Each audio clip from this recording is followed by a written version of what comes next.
روزہ تین طرح کا ہوتا ہے، ایک عام بندے کا روزہ، ایک خاص بندے کا روزہ، اور ایک خاص الخاص بندے کا روزہ۔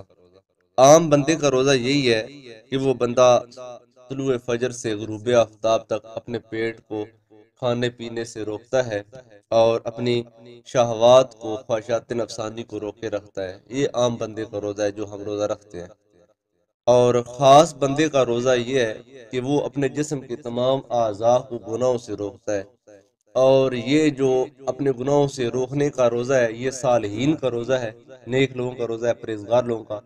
اور یہ اس وقت تک حاصل نہیں ہوتا جب تک بندہ پانچ چیزوں پر عمل نہ کر لے۔ سب سے پہلے کہ انسان اپنی نظر کی حفاظت کرے، آنکھ کی حفاظت کرے کہ آنکھ غیر شرعی چیزیں نہ دیکھے۔ دوسرا، انسان اپنی زبان کی حفاظت کرے، غیبت، جھوٹ، چغل خوری اور جھوٹی قسمیں نہ اٹھائے، کیونکہ حضرت انس رضی اللہ تعالیٰ عنہ فرماتے ہیں کہ سرکار دو عالم صلی اللہ علیہ وسلم نے ارشاد فرمایا کہ پانچ چیزیں ایسی ہیں جو روزے کے ثواب کو ختم کر دیتی ہیں، اور وہ پانچ چیزیں کیا ہیں؟ جھوٹ ہے، غیبت ہے، چغل خوری ہے، یمین غموس یعنی کہ جھوٹی قسمیں اٹھانا ہے، اور کسی کو شہوت کی نگاہ سے دیکھنا ہے۔ تیسری چیز جو ہے وہ اپنے کانوں کی حفاظت کرنا ہے، کانوں کو غیر شرعی چیزیں سننے سے روکنا ہے، یہ صالحین کے روزے میں آتا ہے۔ اور چوتھی یہ چیز ہے کہ وقف جمیع الاعضاء من المقارہ، اپنے تمام جسم کے اعضاء کو ناپسندیدہ چیزوں سے روکنا ہے۔ وقف الباطن عن الشبہات فی وقت الافطار، اور افطاری کے وقت جب وہ مشتبہ رزق جو ہے اس سے اپنے آپ کو روکنا ہے، کہ پتہ ہونا چاہیے کہ میں جو افطاری کر رہا ہوں یہ رزق حلال سے ہے یا رزق حرام سے ہے یا مشتبہ رزق ہے۔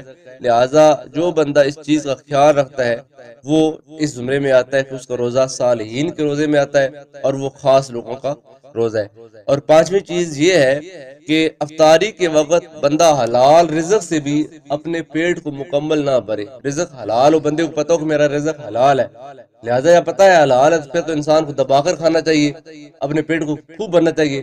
لیکن جو متقی پرہیزگار لوگ ہیں وہ رات کو کھانا اتنا سا کھاتے ہیں افطاری کے وقت کہ زیادہ کھانے سے اگر سارا پیٹ بھر گیا تو پھر رات کا قیام مشکل ہو جائے گا، لہٰذا وہ اتنا سا کھا لیتے ہیں کہ رات کا قیام مشکل نہ ہو۔ بعض لوگ افطاری کے وقت اتنا زیادہ کھا لیتے ہیں کہ ان کے عشاء کی نماز پڑھنا مشکل ہو جاتا ہے۔ جب کھا کر سارا دن جسم خالی ہوتا ہے کھانے پینے سے، اور جب یکدم انسان کھاتا ہے تو ایک بار ایسے محسوس ہوتا ہے کہ جیسے پورے جسم کی طاقت ٹوٹ گیا اور انسان چارپائی پہ گر گئے۔ اب عشاء ٹائم اٹھنے کو ہمت نہیں ہوتی ہے، دل ہوتا ہے کہ میں اٹھ کر عشاء کی نماز پڑھ لوں، لیکن جسم میں اتنی طاقت نہیں ہوتی ہے۔ کتنے دوست کہتے ہیں جی بس افطاری کا لیٹے ہیں، پھر دوبارہ اٹھنے کی ہمت نہیں ہوئی ہے۔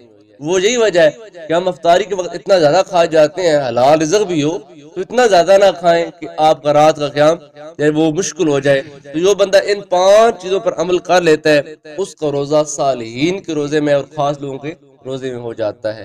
دعا اللہ تعالی ہم سب کو اس زمرے میں شمار فرمائے کہ ہمارا روزہ صالحین والا ہو، عام لوگوں والا روزہ نہ بنے، بلکہ ہم اپنی آنکھ کی حفاظت کریں، اپنے وہ زبان کی حفاظت کریں، اپنے کانوں کی حفاظت کریں، اور مشتبہ رزق کھانے سے اللہ پاک ہم کو محفوظ رکھے، حرام رزق سے ہم کو اللہ پاک محفوظ رکھے، اور حلال رزق بھی ہم اتنا سا کھائیں کہ دن کا روزہ بھی رہے اور رات کا قیام بھی ہم کر سکیں۔ اس کے بعد تیسری جو چیز ہے جو آج کے درس میں وہ یہ ہے وَأَمَّا صَوْمُ خَوَاصِ الْخَوَاصِ، خاص الخاص لوگوں کا روزہ، وہ کون سا روزہ ہے؟ فرمایا فَصَوْمُ الْقَلْبِ عَنِ الْحِمَمِ الدِّینِیَّةِ وَأَفْکَارِ الدُّنْیَاوِیَّہ، وہ روزہ یہ ہے کہ دل کو دینی اور دنیاوی تمام تر سوچوں سے بالکل خالی کر دینا۔ وَقَفُّهُ عَمَّا سِوَى اللَّهِ تَعَالَى بِالْكُلِّیَّةِ، اور کلی طور پر اللہ تعالیٰ کے سوا ہر ایک چیز سے منہ موڑ لینا۔ یہ بہت اونچا مقام ہے، بہت اونچا مقام، صالحین کا درجہ تو ہم نہیں اپنا سکتے، یعنی ہم کمزور لوگ ہیں، گناہگار لوگ ہیں، ہم تو یعنی کہ اس مادیت پرستی کے دور میں دنیا کی بے شمار لذتوں کے پیچھے بھاگنے والے لوگ ہیں۔ تو صالحین کا درجہ پانا یہ بھی اگر اللہ پاک ہم کو عطا فرمائے تو یہ ہمارے لیے بہت بڑا مقام ہے، عزت اللہ تعالیٰ کی طرف سے ہمارے لیے کہ ہمارا روزہ صالحین والا بن جائے۔ ہمارا مجموعی طور پر تقریباً روزہ عام لوگوں والا روزہ ہی ہے۔ ہم روزہ رکھ کر غیبت کرتے ہیں، روزہ رکھ کر جھوٹ بولتے ہیں، روزہ رکھ کر ہم دوسرے بھائی کے بارے میں بدخوئی کرتے ہیں، برا سوچتے ہیں، برے خیالات آتے ہیں، ہم روزہ رکھ کر برے کام کرتے ہیں. روزہ ہے، صبح سے شام تک بھوکے پیاس ہیں، لیکن اس کے باوجود ہم بہت سے گناہ کرتے ہیں. تو ہمارے روزے جو ہیں یہ عام لوگوں والے روزے، خاص والے نہیں ہیں. تو اللہ پاک ہم خاصوں والے زمرے میں شمار کر کے ہم غیبت سے بچیں، جھوٹ سے بچیں، چوری سے بچیں، چغلی سے بچیں، جھوٹی قسم اٹھانے سے بچیں، کسی کو شہوت کی نگاہ سے دیکھنے سے بچیں. تو یہ خاص لوگوں کے روزے میں آتا ہے. لیکن یہ جو ہے خاص الخاص لوگوں کا روزہ وہ یہ ہے کہ اللہ کی ذات کے سوا بندہ ہر چیز سے منہ موڑ لے. فَإِذَا تَفَكَّرَ هَذَا الصَّائِمُ فِيمَا سِوَى اللَّهِ تَعَالَى يَحْصُلُ الْفِطْرُ مِنْ صَوْمِهِ. اور جو ہی اس درجے کا روزہ دار ہے، جو ہی اللہ کی ذات سے ایک ذرا برابر بھی اس کا دھیان ہٹتا جائے گا اس کا روزہ ٹوٹ جائے گا. ہمارا روزہ تو کھانے پینے سے ٹوٹتا ہے، لیکن یہ جو درجہ ہے خاص الخاص لوگوں کا روزہ، اس روزے میں شرط یہ ہے کہ جو بندہ ہے وہ ایک لمحے کے لیے بھی اس کی سوچ اللہ کی ذات سے نہ ہٹے. ہر کائنات کی نعمت ایک طرف اور اللہ کی ذات ایک طرف. وہ کہے کہ مجھے ان چیزوں میں دلچسپی نہیں ہے، مجھے خدا کی ذات میں دلچسپی ہے. اس کی جو روح کی جو سوئی ہے وہ اللہ تعالیٰ کی ذات اٹکی رہے. جو ہی اس کی سوچ اللہ کی ذات سے ہٹتی جائے گی اس کا روزہ ٹوٹ جائے گا. اور یہ روزہ کن کو ہوتا ہے؟ وَهُوَ رُتْبَةُ الْأَنْبِيَاءِ وَالصِّدِّيقِينَ. یہ نبیوں کا اور سچوں کا، صدیقوں کا روزہ ہوتا ہے. جو انبیاء کرام ہوتے ہیں ان کا روزہ یہ ہے کہ ان کی ڈوری ہر وقت اللہ کی ذات سے لگی رہتی ہے. اب خود بخود درجے قائم کرے، یعنی انبیاء و صدیقین، اس کے بعد نیچے صالحین، متقی، پرہیزگار، شہداء، تمام جو لوگ آتے ہیں، اور اس کے نیچے پھر عام پبلک، عام عوام آ جاتی ہے. تو یہ عام، خاص اور خاص الخاص لوگوں کے روزے کے درجات ہیں. فَإِنَّا تَحَقَّقَ هذا المقام باقبال الى اللہ تعالی بالکلیت. اور یہ مقام بندے کو اس وقت حاصل ہوتا ہے جب بندہ مکمل طور پر اللہ تعالیٰ کی ذات پر توجہ کرتا ہے. وانصراف عن غیرہ، اور اللہ کی ذات کے سوا ہر چیز سے انسان منہ موڑ لیتا ہے. تو یہ درجہ ہم نہیں پا سکتے. یہ اللہ کے نبیوں کا اور صدیقین کا درجہ ہے کہ وہ ہر وقت اپنے آپ کو اللہ کی ذات ساتھ لگائے رکھتے ہیں. اب یہاں پر ایک آخری بات جو ہے وہ یہ ہے کہ جو حدیث مبارکہ میں آتا ہے کہ سرکار دو عالم صلی اللہ علیہ وسلم فرماتے ہیں، اللہ پاک فرماتا ہے کہ الصوم لی وانا اجزی بہی وانا اجزا بہی، کہ روزہ میرے لیے ہوتا ہے. اللہ کہتا ہے ہم نماز، ابھی ہم نے فجر کی نماز ادا کی، کس کے لیے کی ہے؟ اللہ کے لیے. ہم حج کرتے ہیں، عمرہ کرتے ہیں، زکوٰۃ دیتے ہیں، فطرانہ دیتے ہیں، عشر نکالتے ہیں، صدقات و خیرات کرتے ہیں، کس لیے؟ اللہ کے لیے کرتے ہیں. ہم عبادت تو ہم ساری کی ساری اللہ کی کرتے ہیں، لیکن اللہ نے خاص روزے کو اپنی ذات سے کیوں منسوب کیا؟ اللہ نے ایسے کیوں نہیں کہا کہ نماز میرے لیے ہے تو میں اس کی جزا دوں گا، حج میرے لیے تو میں اس کی جزا دوں گا؟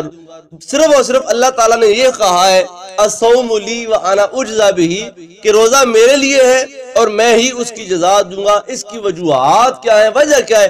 اللہ نے روزے کو ہی خاص کیوں کیا ہے، اپنی ذات کے ساتھ اضافت اپنی طرف کیوں کی ہے؟ تو علماء کرام نے یہاں پر اس کی 2-3 وجوہات بیان کی ہیں. اعلم ان الصوم عبادت لا يطلع عليها حواس العباد فلا يعلمه الا اللہ تعالی والصائم. فرمایا کہ یہ بات خوب جان لو کہ جو روزہ ہے یہ ایک ایسی عبادت ہے جس پر دوسرے بندے کے حواس خمسہ مطلع نہیں ہوتے ہیں. یعنی کہ اگر 2 بندے بیٹھے ہوئے ہیں تو ساتھ والے بندے کو نہیں معلوم کہ یہ بندہ روزہ دار ہے یا نہیں ہے. ابھی ہم سارے لوگ جو مسجد میں بیٹھے ہوئے ہیں، مجھے نہیں معلوم کہ آپ میں سے کتنوں کا روزہ ہے اور کتنوں کا روزہ نہیں ہے، اور آپ کو نہیں معلوم کہ جو میں آپ کو بیان کر رہا ہوں میں نے اپنا روزہ بھی رکھا ہوا ہے یا نہیں رکھا ہوا ہے. تو یہ ایک ایسی عبادت ہے جس پر دوسرے بندے کے حواس مطلع نہیں ہوتے ہیں، نہیں اس کو معلوم ہوتا. فلا یعلمہ الا اللہ والصائم، بس یا یہ روزہ دار جانتا ہے یا اللہ جانتا ہے. جس کا روزہ ہے یا وہ جانتا ہے کہ میرا روزہ ہے، یا پھر اللہ کی ذات جانتی ہے. فصار الصوم عبادتا بین الرب والعباد، بس روزہ ایک ایسی عبادت ہے جو اللہ اور بندے کے درمیان مخفی ہے، اللہ اور بندے کے سوا تیسرا اس پر کوئی اور آگاہ نہیں ہوتا. ولما كان هذه العبادة طاعة لا يعرفها الا الله تعالى اضافها الى نفسه، جب روزہ ایک ایسی عبادت بن گئی کہ جو اللہ کے سوا کوئی اور نہیں جانتا تو اللہ تعالیٰ نے اس لیے روزے کو اپنی ذات کے ساتھ منسوب کیا ہے. ابھی ہم نے نماز پڑھی ہے، میں نے نماز پڑھی ہے، آپ نے دیکھا. آپ نے نماز پڑھی ہے میرے پیچھے، مجھے معلوم ہے کہ آپ نے میری ابتدا میں نماز ادا کی ہے. اب جب ہم نماز ادا کر کے بیٹھ گئے، جو اوپر سے لوگ آ رہے ہیں وہ کیا کر رہے ہیں میں دیکھ رہا ہوں۔ جب کوئی زکوٰۃ دیتا ہے، صدقات دیتا ہے، خیرات کرتا ہے، حج کرتا ہے، عمرہ کرتا ہے تو ہزاروں آنکھیں دیکھتی ہیں اور بہت سے لوگ اس پر آگاہ ہوتے ہیں۔ لیکن روزہ ایک ایسی عبادت ہے کہ اللہ کی ذات کے سوا کوئی اور نہیں جان پاتا۔ حتیٰ کہ حدیث مبارکہ میں آتا ہے کہ روزہ دار کو جو اللہ پاک اجر دیتا ہے، جزا دیتا ہے، ہمارے ہر کام کا اجر، من جاء بالحسنۃ فلہ عشر امثالہا، تم ایک نیکی کرتے ہو اللہ تم کو اس کا 10 گنا اجر دیتا ہے۔ پھر تمہارے عمل میں جتنا خلوص بڑھتا جاتا ہے، جتنی اللہ کی رضا زیادہ بڑھتی جاتی ہے، ایسے اجر بڑھتا جاتا ہے تاکہ تمہاری ایک نیکی کا اجر 700 گنا تک بڑھا دیا جاتا ہے۔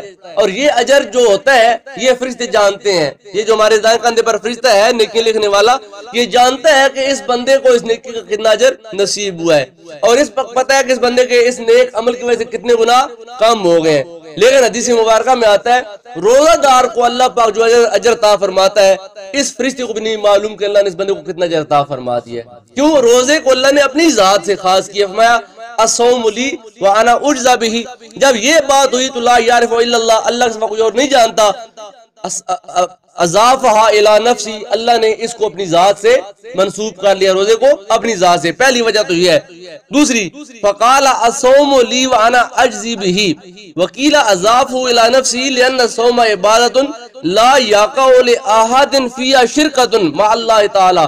فرمایا روزہ ایک ایسی عبادت ہے کہ اس میں اللہ کے ساتھ کسی اور کو شریک ہی نہیں کیا جاتا۔ سجدہ کرنے والا بندہ جو نماز پڑھتے ہیں اللہ کو سجدہ کرتے ہیں، بہت سے لوگ ایسے ہیں جو پتھروں کو سجدہ کرتے ہیں، جانوروں کو سجدہ کرتے ہیں، چاند کو سجدہ کرتے ہیں، سورج کو سجدہ کرتے ہیں، اجرام فلکی کو ماننے والے ہیں۔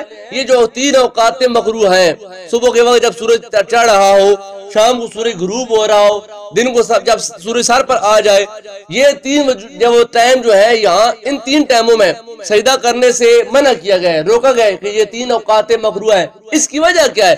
وجہ یہ ہے کہ جو اجرام فلکی کو ماننے والے ہیں وہ ان اوقات میں جو سورج کو پوجنے والا ہے وہ سورج کی عبادت کرتا ہے، سورج کو سجدہ کرتا ہے، جو چاند کو پوجنے والا ہے وہ چاند کو سجدہ کرتا ہے، کوئی سورج کو ڈھلتے ہوئے کوئی سورج کو چڑھتے ہوئے وہ سجدہ کرتا ہے۔ تو دین اسلام ایک ایسا غیرت والا دین ہے۔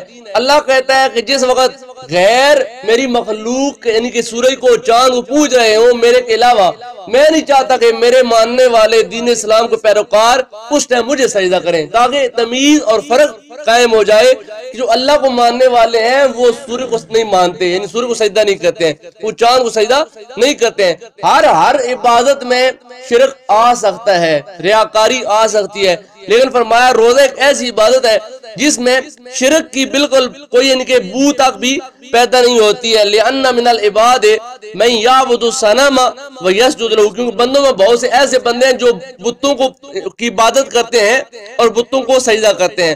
وَيُصَلِّي لِلشَّمْسِ، اور بہت سے لوگ ایسے ہیں جو سورج کو سجدہ کرتے ہیں، وَالْقَمَرِ، اور چاند کو سجدہ کرتے ہیں، وَيَتَصَدَّقُ لِأَجْلِ الصَّنَمِ، اور بہت سے لوگ ایسے ہیں جو کہ بتوں کے لیے قربانیاں کرتے ہیں، صدقات دیتے ہیں۔ وَالْكُفَّارُ، اور یہ تمام لوگ کافر ہیں، یعنی کہ سورج کو، چاند کو اور دیگر چیزوں کو سجدہ کرنے والے اور ان کے لیے قربانیاں کرنے والے یہ تمام کفار ہیں۔ وَلَيْسَ مِنَ الْعِبَادِ أَحَدٌ يَصُومُ لِلصَّنَمِ أَوْ لِلشَّمْسِ أَوْ لِلْقَمَرِ أَوْ لِلنَّارِ، فرمایا کہ لیکن پوری روئے زمین پر کوئی ایک بندہ بھی ایسا نہیں ہے جو سورج کے لیے، چاند کے لیے، آگ کے لیے یا پھر بت کے لیے روزہ رکھتا ہو۔ یعنی ہر عبادت باقی تمام چیزوں کی کی جاتی ہے، صدقے بھی دیے جاتے ہیں، قربانیاں بھی کی جاتی ہیں، سجدے بھی کیے جاتے ہیں چاند کے لیے، سورج کے لیے، بتوں کے لیے، لیکن کوئی بھی بندہ چاند، سورج، آگ اور بتوں کے لیے روزہ نہیں رکھتا۔ بل یصوم للہ تعالی خالصتاً، بلکہ روئے زمین پر جو روزہ رکھا جاتا ہے صرف اور صرف اللہ کی رضا کے لیے رکھا جاتا ہے۔